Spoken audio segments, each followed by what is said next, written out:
नैबे फन नम्बराव कल खालाम बे नाम्बारा आंनिया बे नाम्बार कल नाम्बार थानाया बे मालिक मबाइल नाम्बार मालिका जानला माला लांथं इदि खालामग्रा बेनो बेखौ रायना हो रायजोफोर बेखौ दानो कल खालाम पुलिस केस हो हायोबा रायजोफोर बे नाम्बारखौ पुलिस केस हो एलग्रा नोंथां गारनाङा बेखौ हमनानै बरनथारनांगौ बेबायदि इडिट खालामग्राखौ बेनिखायनो आंबो सापर्ट दं एलग्रा नोंथां नोंजों बेखौ एल'थारनांगौ बबे खनायाव दङ बे मानसिया एल'नानै बेखौ बरनथारनांगौ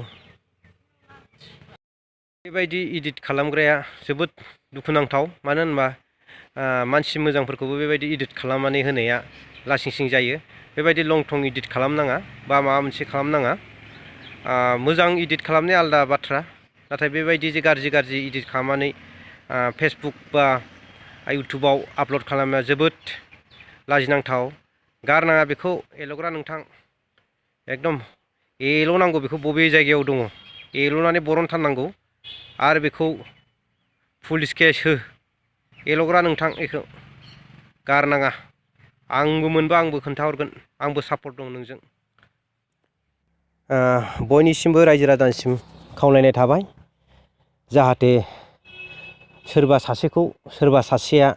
बेबायदि गाज्रि इडिट खालामनाङा मानो होननानै बुङोबा बिदियावनो गुबुंले थासारि जायो दा जोङो गोबांखौनो बेबायदि इडिट खालामनानै जोङो फेसबुक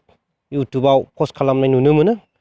दा जाहाथे उनाव गुबुनाफोर बेबायदि गाज्रि इडिट खालामा मोजां इडिट खालामनाया आलादा बाथ्रा नाथाय बेबायदि लं थं इडिट खालामनाय बा सोरबा माबा माबि इडिट खालामनाया जोबोद लाजिनांथाव जायो बेनिखायनो गासिबो इउटुबार बा इडिट खालामग्रा माखासे उन्दै गथ'साफ्रा जाहाथे बेबायदि गाज्रि इडिट खालामनाङा माने मोजाङै इडिट खालामनाया आलादा बाथ्रा जाहाथे नोंसोरो जाहाथे मोजां